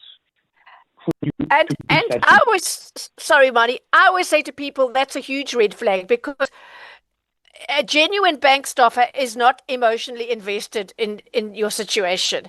They've got nothing personally to gain. So they normally keep a very corporate, sometimes annoyingly neutral tone around these things. It's only a scammer who will get aggressive with you and start shouting and being very emotional. So I always say that's a clue that it's definitely not someone from your bank. That's 100% correct. So that's, to me, the biggest clue is that aggression and the fear that they're trying to give. But I also, I think while you and I are speaking, I think some fraudsters are listening in as well. So yes. I would, and they would change their tactics. So one would say, if you get any of these calls, just say goodbye. Just say goodbye. Yes, exactly. Put the phone down. Oh, and then after you put the phone down, block them. Yeah. Yeah. Yes. And report them to. Yeah, so you must report them to your bank, obviously, or just to say, to put your mind at rest. Is that get out of the fraud line? I've just got this call. Is this a call from your bank? Legitimately, is there any problem with my account? They'll most likely say no. And then reporting it to YIMA then also helps strengthen that as a resource of fraudulent activity or to identify fraudulent activity. Although I dare say with phishing, they're going to be dropping those SIM cards, probably on a daily basis as they get flagged. Yes, 100%. I think you're right. The first thing you do after you disconnect the call, you need to phone the bank. You need to make sure that there's not something wrong on your account. So, and get the number, not from the fraudster. They most probably will offer you the number. Don't use that number because that's a fraudulent call center. You need to look at the card, the back of your ATM card, or look at the back of your credit card. There's a number there. Use that number. Or Google the number and phone the bank and find out if there's something.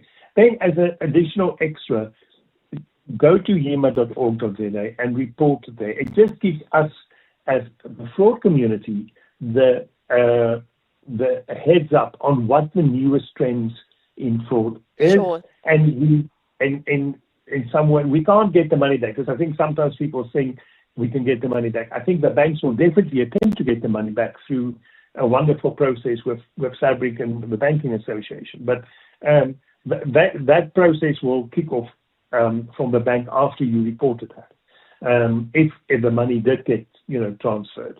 But we will try to block handsets and stop numbers and stuff like that. But I think you need to prevent the money. You must prevent it from your money to leaving your account. And the only way to do that is not to entertain that call, because these fraudsters are super sleek. They are super clever, and they will manipulate it until you believe it. So just put the phone down. Don't try to argue it. Let me ask you this. I hear from a lot of older people, older than 55, who are victims. I don't know if that's because they are the biggest category of victims, or because the younger people are too embarrassed to get hold of me and know that there's nothing that I can really do about it. Also, I know that millennials, for example, are generally averse to talking on the phone. So they're more likely to not be entertained. Whereas older people, they became adults in an era where we didn't have the digital landscape that we have now, and so much was done over the phone. So it's kind of their normal. Am I on the money, or are there a lot more younger victims than I'm getting a sense of? No, I think you're 100% correct. Remember, older people usually have got more money in the bank to steal. So the fraudsters are after that. They want to steal that money. They know that people are not digital savvy, and I'm saying that because I'm in that age bracket. So I know that they know that people are not digital savvy to the extent that the youngsters are. So the older generation doesn't necessarily want to go to an app Oh, something's happening to your line there, Moni. It is starting to dip in and out. Can you just pick up from where you said about being they being digital savvy? Yeah, the youngest, the younger ones can go onto an app and speak to a bot. The older generation do not want to do that, and if somebody phones them and tell them there's fraud, that they feel the heaven is opening up. It's wonderful because somebody is trying to help you and they're speaking your language, and that's why people trust it. You're 100% correct. Older generation targeted. Oh, Moni, I'm so sorry. I'm going to send you back to our producer. Let's see if we can get you on a better line, and especially for you to finish that train of thought. But Wendy, while we're waiting to get Moni back, there's a message here I'm going to try my best to decipher. They say there's a new scam that was on this week. They send you a 50 Rand was paid on your phone number. So you must go to the Absa ATM and draw the money there. And then the number you've got to use. Oh, I'm assuming the person's trying to say, they contacted you to say that they accidentally send you the money. Then the person says, I went to the bank immediately because nobody owes me money or let me know about money. The bank says, you don't open this and it's not trustworthy. So it seems like it's another scam where you think you've been sent money and then you try go to the ATM. I'm not exactly sure how it actually works. So, Moni, before we've got you back, before we go to the news in just under a minute, if you can just finish that train of thought about what you're saying about them being super savvy and obviously taking advantage of the fact that you might not be that tech savvy. But I mean, we also know, as Wendy rightly said before you came on air, that they take advantage of the confidence you have in your own tech savviness. Yes, exactly. And because people then phone you, so you don't have to go to an app, you don't have to speak to a bot. People phone you to say there's fraud in your account. It's like the heavens are opening. And you want to just get helped. And that's why people are eager to speak. And now the fraudster offers me information, which is just confirming that they know who I am, and my account is being stolen blind. That's why older people trust it.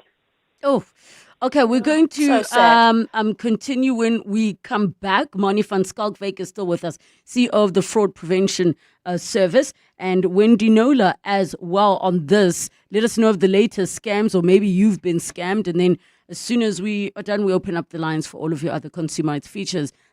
Issues rather. 011 883 0702, the WhatsApp line 072 702 1702.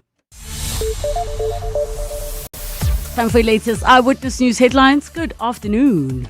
Thanks, Relebogile. A very good afternoon. Suspended Police Minister Senzo Mchunu has defended his directive to disband the Political Killings Task Team.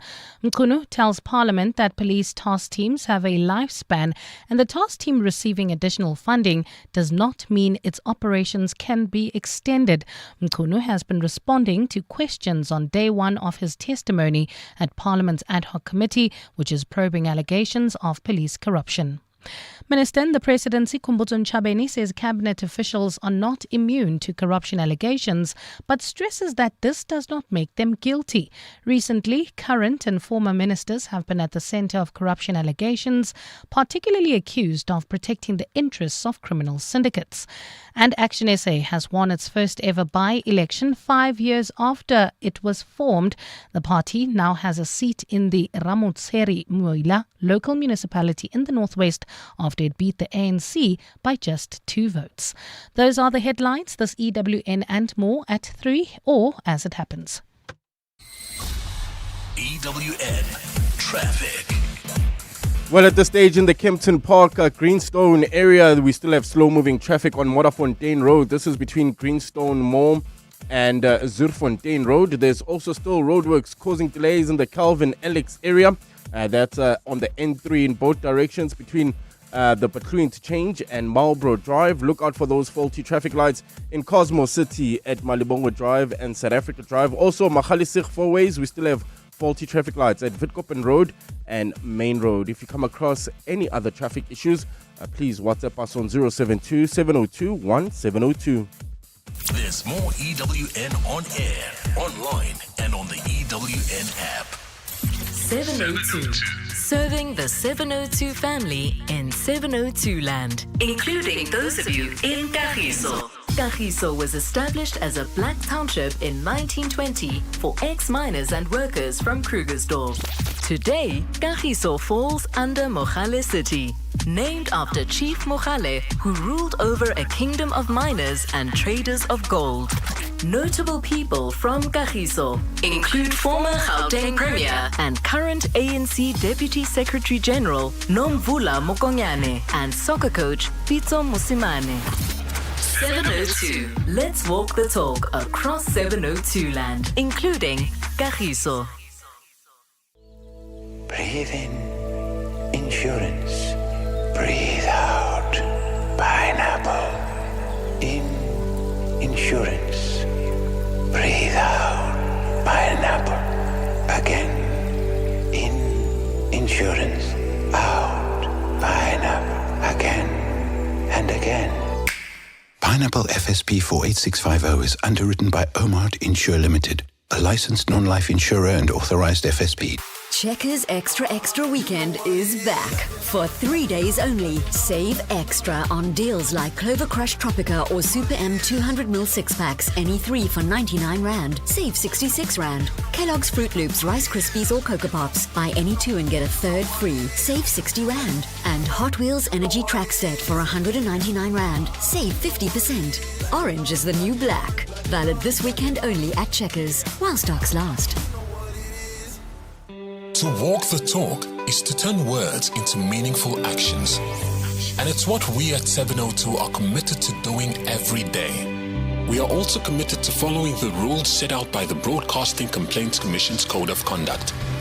To give you balanced programming, fair comments, and accurate news. But if we stumble along the way and you feel we are not living up to the code, let us know on comment@702.co.za.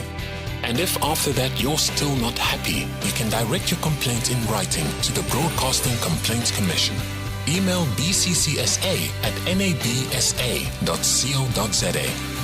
For more, visit bccsa.co.za. Coming up on 702 Drive with John Perlman. 702 Drive is coming up from 3 to 6 p.m. with John Perlman. Happy Thursday, John. How are you? Happy Thursday to you. I'm well, thanks. And you? I'm doing well. Did you hear all of those weird work rules? Yeah. I was listening with a lot of interest, and, just to add one little layer onto the conversation about the reverse parking, I beg your pardon.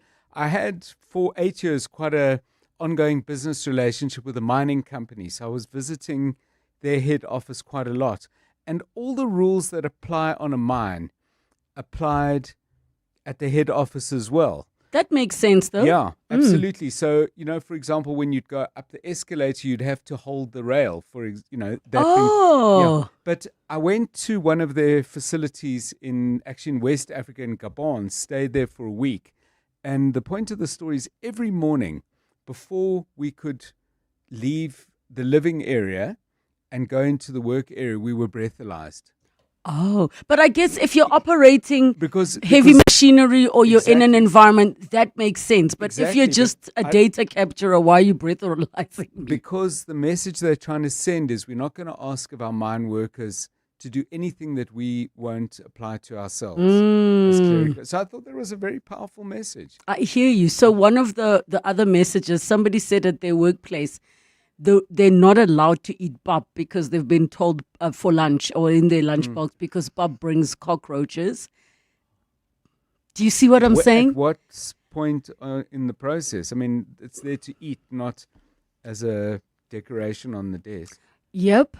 Anyway. And I mean, I thought I had heard it all. Today I'm shocked because I said, guys, somebody said it sounds like concentration camps. I said apartheid or slavery. Some of these rules are just absolutely wild. And I mean, I can't say on air, but there are even accusations of current CEOs sitting in very, very big companies where they also have weird rules about what you must call people. For me, I mean, can you imagine us coming here and we've been told we have to call our boss dad? Dad. Yes. I can't easily imagine that. No. Yep. So the boss gets called dad at all. I'm sorry that for me, I am just finished because I'm like, wow. And some people are like, if you don't like the rules, you must leave. In this economy, Yeah. in this economy, there are no jobs. Let's just hope people learn to treat people better. The rules that are not necessarily related to delivering, don't be those people. Do not be those people. What's coming up on your show, John? Coming up on the show, and good afternoon to everybody. A couple of very interesting by-elections out in Soweto with some very, very surprising results. Wayne Sussman will join us to talk about that. We'll catch up with what's happening at the Parliamentary Ad Hoc Committee looking into police issues. The police minister on special leave, suspended. I'm never sure how we should describe it. Either way, it is Senzo Mchunu, who has been giving testimony. MPs not involved as yet. But interesting stuff coming out already, and we'll have more on that. Firstly, after 3, and we'll do it again after 5 o'clock just to see if anything else has come up.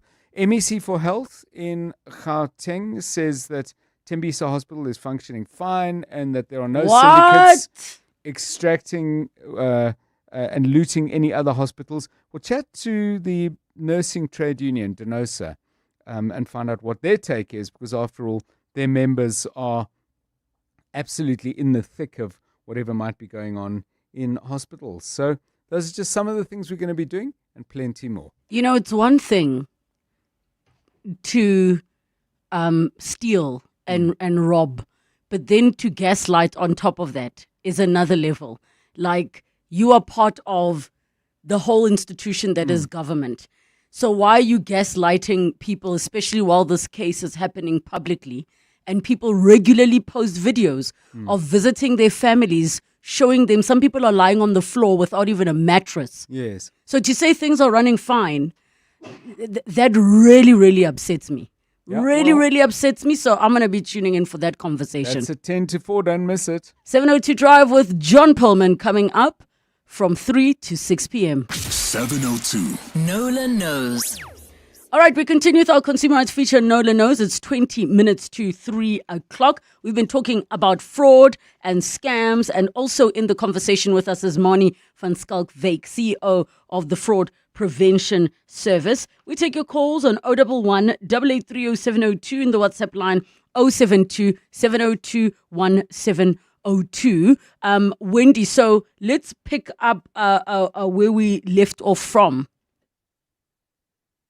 Yeah, we were just rounding up the conversation, actually, to say, is Marty still with us? Yes, he is. Okay. So, yeah, Marty touched on a very important point, sort of confirming that it's majority older people who will fall for these calls. Receiving calls is normal. It's what they, spent most of their personal and business lives doing. Transacting and conversing over the phone doesn't happen enough anymore. So when they get the call, they're just so excited that they don't have to engage with technology in order to get some help. I know when I do customer service training, and mostly there's a lot of millennials in the room, and I say to them, if you've let down a customer who's older than 55, say 55, 60, and you want to make it right, the quickest way for you to do that is phone them. And say, or get someone in authority to phone and say, I'm so sorry. They'll be instantly won over because it's so rare to happen. And they look at me with this, expression as if to say, that would be my worst nightmare. And I explain, yes, for you. But for an older person, that's how they would love it. Doing things over the phone is their best. It's what they know. It's what they understand, it's what they're comfortable with. And unfortunately, we've been weaving throughout this conversation has been about social engineering, about manipulating people's emotions and fears, etc. And so this is a perfect storm. And Mani says the number one fraud. These people, they've got capital sitting in their bank accounts. They've got no, they're earning off interest off investments in some cases, or they're just getting a pension. They're not earning any new money, and this money's gone. It's beyond devastating. It's just awful. And so I talk about fraud a lot. I want to do whatever is possible to get the message out. And I love the simplicity of the SAFPS's latest campaign, because it starts with entertaining a stranger on the phone and believing what they're telling you. Just say goodbye. Can I actually address something, Wendy, with what you're saying? And of course, Moni's still with us. Now, this is an issue being raised by Tidi, who says hanging up and calling the company the scammer claims to be calling from is great advice, but these days it's sometimes impossible with these companies that have automated call centers that don't ultimately lead to a human being at the end of the line. I had this problem a few years ago with a telecoms company. The human I did get through to said that they were not the department to assist and kept referring me. So I'm not sure, Moni, and this is quite a valid thing for them to say, that if you think there is some kind of theft happening on your account because somebody's claiming maybe they're from your bank, they're giving bits of information like your ID number and your address, and then you do the thing of hanging up and you try to call the legitimate, but you're not getting through to a human to confirm, and then the scammers are calling you back. What do you do in a situation like that? Okay, thanks. That's a good point. Well, number one, if a scammer phones back, again, you say goodbye. We have got at SAFPS and the YIMA product, we have got a dedicated hotline where we can connect consumers to their banks, and that number is 083 123 7226. So 083 123 7226, and that would then through that you connect directly to your bank, and it takes you to the bank's fraud department. Oh, and maybe another thing that you can do is, if it is your bank, log on. If it isn't, if you're not sure, log on to your banking app, because now they tell you you're not on the phone with somebody from us. Yeah. I know FNB, Capitec, I think ABSA does it as well, and Standard Bank. Standard as well. They notify you if you're on a call and you log on. So maybe that's another way to check as well. I also want to add there that it's unlikely to happen with your bank that they don't pick up, particularly if you phone the number on the back of your card, the fraud number. And there's a good reason for that. And that is, if you're a victim of fraud and you've given up what they call the keys to your safe, you've inadvertently handed over your PIN and whatever, the all losses that happen after you phone your bank, even just, as you click over to that phone number, are for the bank's account. That's what the Ombudsman, the banking division of the NFO, the National Financial Ombudsman, that's their policy. So it's within their interest to pick up and deal with you. So I think the callers, our listeners' experience was with a telecoms company. If it's your bank, which is the predominant way that these phishing frauds happen, it's not the case that you're not going to be able to get through. They all have staffed those lines so that there will be a pickup. You will be able to get clarity, not without waiting 10 minutes on the line. Yes, and then another one says, I agree with Wendy. I consider myself smart and sharp, but I almost fell for a phishing scam. I was called on a month-end Friday evening. I was driving. It was raining, and my anxiety just went up. And they sent me an OTP, which I almost read back to them. So that thing of thinking you are unscammable, or that people are not smart when they share their stories, you have to be in that situation. No one is too smart or too anything for it. What we need to do, we need to take a break. I'm going to keep Moni on the line. I see Eugenio, Stephen, Rob. We're going to do our best to get to each and every one of your calls and the messages that are raising issues around scams. You can become a victim of a legal problem: wrongful arrest, assault, uncontested divorce, rental dispute, maintenance matters, or labor problems. It can happen to you. Clientele Legal provides tough professional lawyers for an affordable monthly premium. Our legal team is standing by to assist you 24 hours a day. Join today. SMS Legal to 48721. That's legal to 48721. Clientele General is an authorized FSP and licensed non-life insurer. T's and C's online. Standard rates apply. Enjoy the thrill of the Soccer Panthers Challenge Weekend Edition. an all-new platform from Hollywood Bets. You stand a chance to win a share of the 5 million rand jackpot when you bet 5 rand or more on selected EPL matches over the weekend and correctly predict 10 out of 10 winning margins. Or chase the share of the 50,000 rand leaderboard prize. Entry is free. Let this soccer season bring sizzling success. Bet now. T's and C's apply. Hollywood Sportsbook is licensed by the Western Cape Gambling and Racing Board. No persons under the age of 18 years are permitted to gamble. Winners know when to stop. South African Responsible Gambling Foundation toll-free counselling line 0800 006 008 or WhatsApp help to 076 675 0710. In fitness, as in finance, endurance is key. If you're 55 and older, you can get an interest rate of up to 10.47% with a Nedbank Electronic Optimum Plus account. Now feel the earn. Invest in under 2 minutes on the Money app and get money fit with Nedbank. See money differently. Nedbank. We're licensed FSP and registered credit provider. T's and C's apply. For more info, visit nedbank.co.za. 702. Nola knows.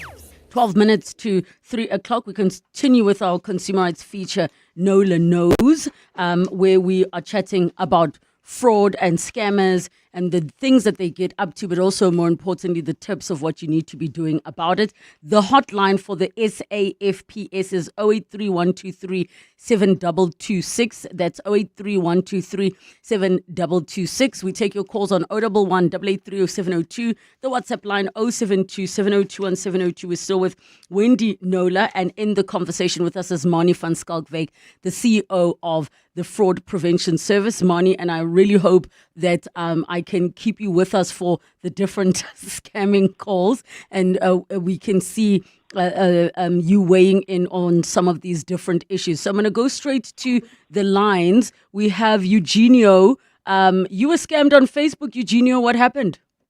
Hi, yeah, so it was actually quite a terrible story. So I was buying cricket equipment. I normally buy cricket equipment online, and I use a company called Sports Direct. The scam that got me was a Sports Direct equivalent, because it wasn't Sports Direct, it was a complete fake website. I spent about $290 buying fake cricket equipment, and only after I said yes on the credit card, I realized that was too good to be true. Phoned my bank, asked them to cancel it, and I couldn't cancel anything. Oh, man. I'm so sorry. Thank you for that call, Eugenio, because this is a big one, especially with Black Friday coming up. All the major brands, the ones, the sought-after brands, they will be cloned. There'll be so look at the URL, the website address. You'll see a letter missing or a letter added that your eye doesn't pick up unless you specifically look for it. And the other red flag with those is that they always have every size and everything discounted. We give this as red flags a lot, so I'm thinking they're going to maybe adjust that a little bit so that it isn't a red flag, but yeah, the URL is the big one. It won't be identical. That's the number one way to protect yourself. But so sorry, that is a lot of people fall for those with shoe brands, with, as you say, sporting goods and all sorts of things. So thank you for the opportunity to warn about that one as well. Thank you, sorry Eugenio. for your loss. All right, we have Stephen in Cosmo City. Stephen, they tried to scam you. What happened? I run a guest house in Cosmo City, so they will call you, book a number of rooms, let's say 10 rooms, for about 20 days. Their bill will come up to about 20 or let's say 30,000. And what they do is they pay it immediately. They pay you that 30,000, and then you get the notification, you get the SMS, and what they do, they don't pay 30, they pay 300,000. So it's as if they made an extra, they made a mistake. And then they call you back after about 5 minutes and tell you that, no, we made a mistake. And when you look, yes, they paid an extra zero, which is about 300,000. They wanted 270. No, I don't have that money. Even if they want it back, I don't have it. So that's how I survived. And then I told them to come take it, because I could see that this is not right. And if it's not within your own bank account, you're seeing the numbers yourself, it did not happen. The POPs, the fake SMSs, and I know, Wendy, you say this often. If anybody says, here's a POP, we accidentally paid, you're going to say to them, I'll address it when the money reflects in my account, and watch them become super, super quiet. Robin Midrand, you clicked on an email and then they robbed you. What happened? Hi everybody. My wife and I order off Temu and sites quite often.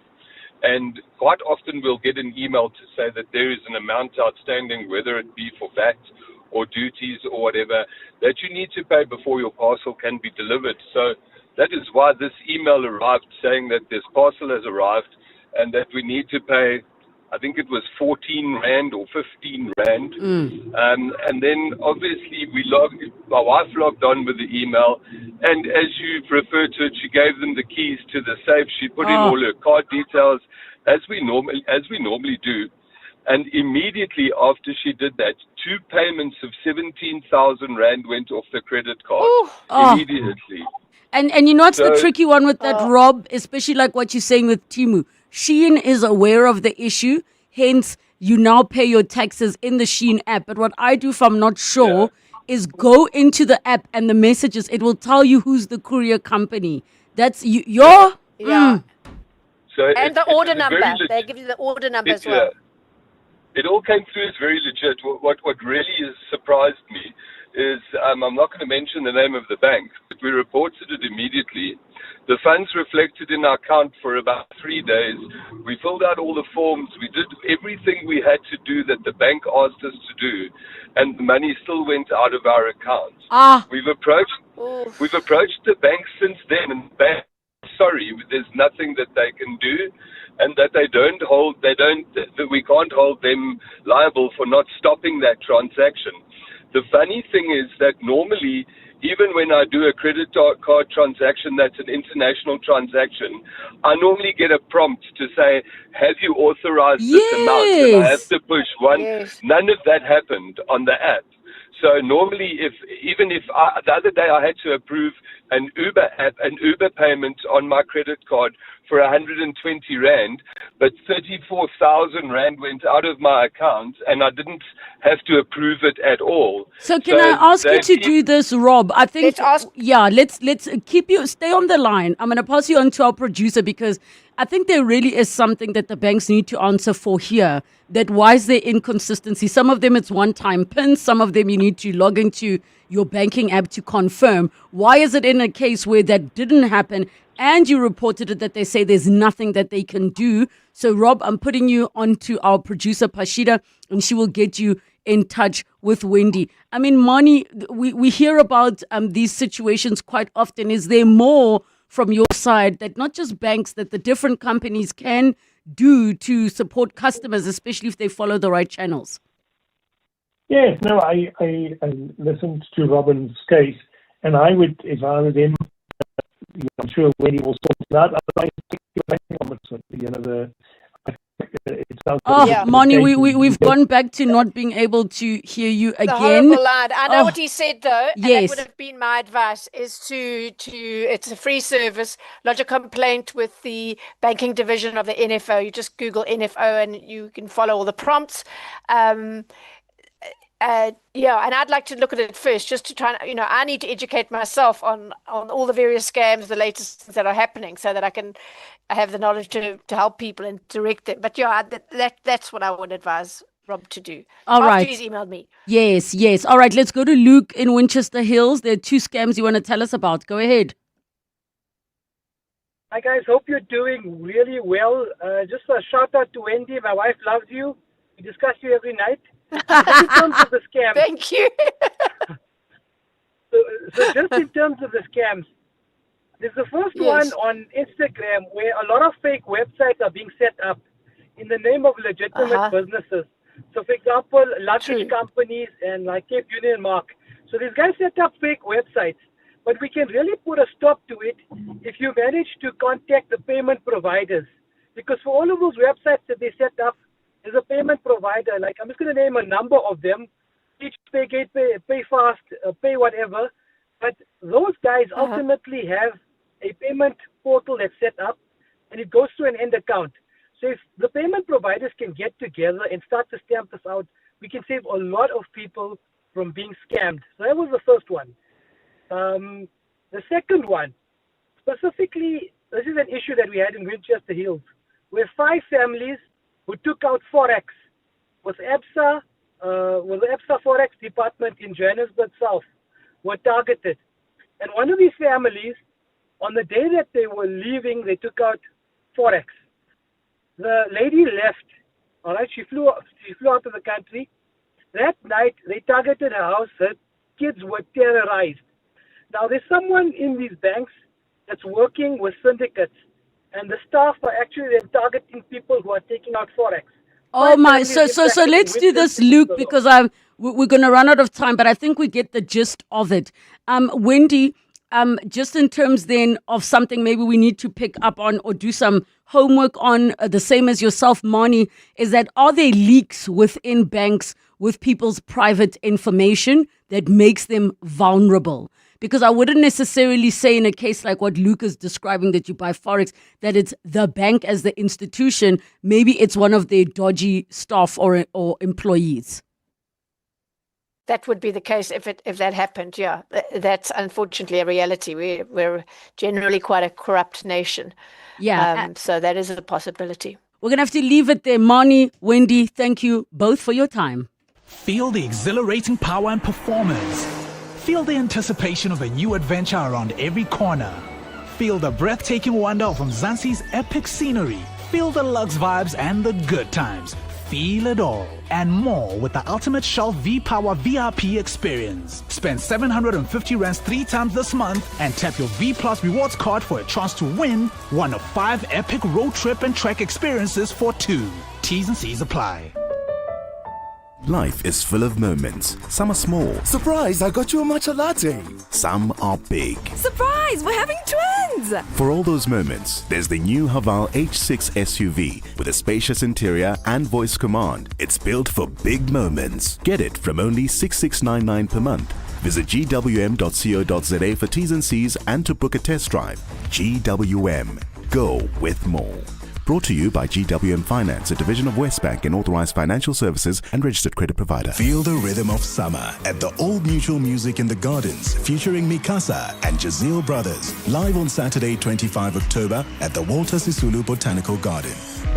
Experience soulful sounds, sunshine, and good vibes in one of Joburg's most beautiful settings. Get your tickets now at webtickets.co.za. Proudly presented by Old Mutual, 702 and Breakout Events.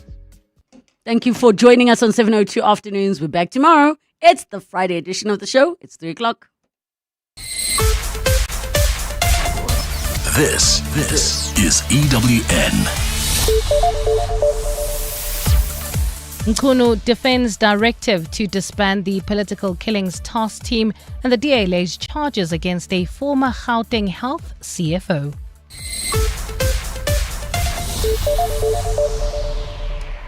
Good afternoon, I'm Bali Dlamini. Suspended Police Minister Senzo Mkhunu has defended his directive to disband the political killings task team.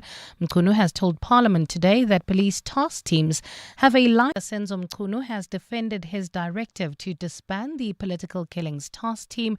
Mkhunu has told Parliament today that police task teams have a lifespan, and even if it is receiving additional funding, that does not mean its operations can be extended.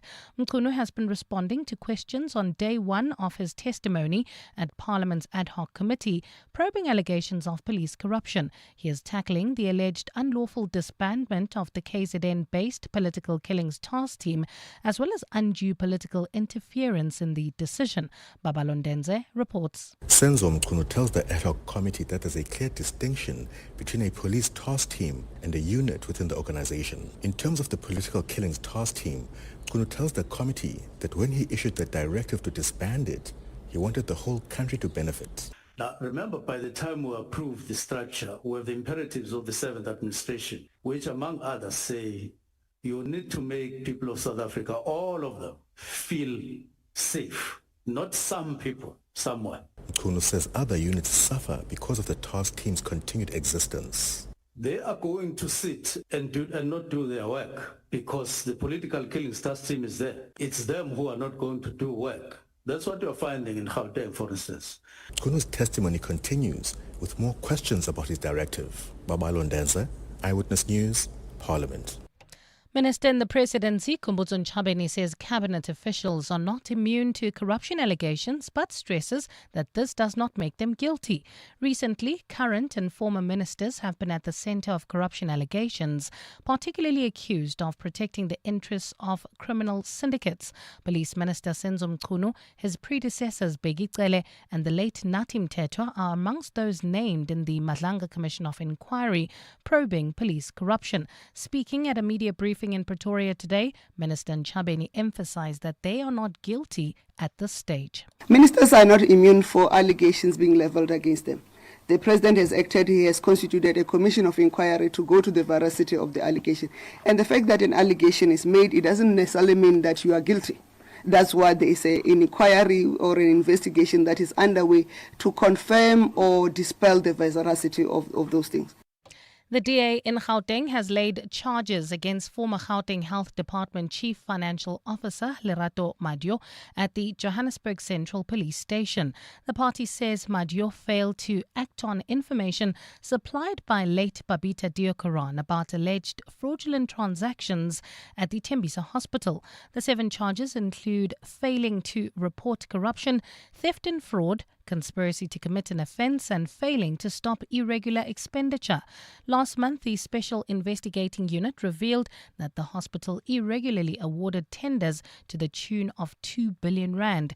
DA Gauteng Shadow Health MEC Jack Bloom. The important section here has got a criminal sanction, Section 81. It covers financial misconduct for willfully or negligently failing to exercise the duties of an accounting officer. So it's very serious charges. We focused on them in particular because we think it's very relevant to the role of a chief financial officer. To this now, Action SA has won its first ever by-election 5 years after it was formed. The party now has a seat in the Ramotshere Moila local municipality in the northwest after it beat the ANC by just 2 votes. Moses Maumakwa is the new Ward 7 councillor, replacing the ANC's Petrus Mohatle, who vacated the seat after being fired by his party for ill discipline. Ramotshere is an ANC stronghold, with the party having won all of its 19 wards since 2006. Earlier this year, Action SA merged with Forum for Service Delivery, which has a strong support base in some northwest municipalities. Action SA National Chairperson Michael Beaumont says the latest round of by-election results have been encouraging for the party's growth. The results of last night's by-elections demonstrate that Action SA is one of the few parties in South Africa growing at the expense of the ANC at a time in which we need to rescue a broken local government system. And in Greece, Parliament has passed a highly contested reform that would allow 13-hour workdays under exceptional circumstances. This new law makes Greece the first European Union country with such a long work day. Unions staged general strikes against the reform this month, with the latest being this morning, which saw thousands of workers protesting against the measure. The unions have called this new law worthy of the Middle Ages. Government insists the 13-hour workday is optional and only affects the private sector. Gold is trading at $4,225.57 an ounce. The rand is at 17.33 to the dollar, 23.29 to the pound, 20.20 to the euro, and Brent crude oil is at $61.91 a barrel. Calvin Alexandra area, we still have those roadworks causing some delays on the N3 in both directions between the Butler Interchange and London Road. In Illiondale, Kempton Park area, traffic sluggish on Modderfontein Road between Greenstone Mall and Centenary Way. In your sport, SANZA confirmed that the Rugby Championship won't be played in 2026. SAFA announced Desiree Ellis has signed a 4-year contract extension to stay on as Banyana coach. And Donald Trump threatens to remove World Cup games from Boston and Los Angeles. It's a fine afternoon in Gauteng today. Temperatures have peaked at highs of between 31 and 33 degrees. The top story in EWN this hour. Suspended Police Minister Senzo Mchunu has defended his directive to disband the political killings task team. EWN, in touch, in tune and independent. For the latest, visit ewn.co.za or download the EWN app.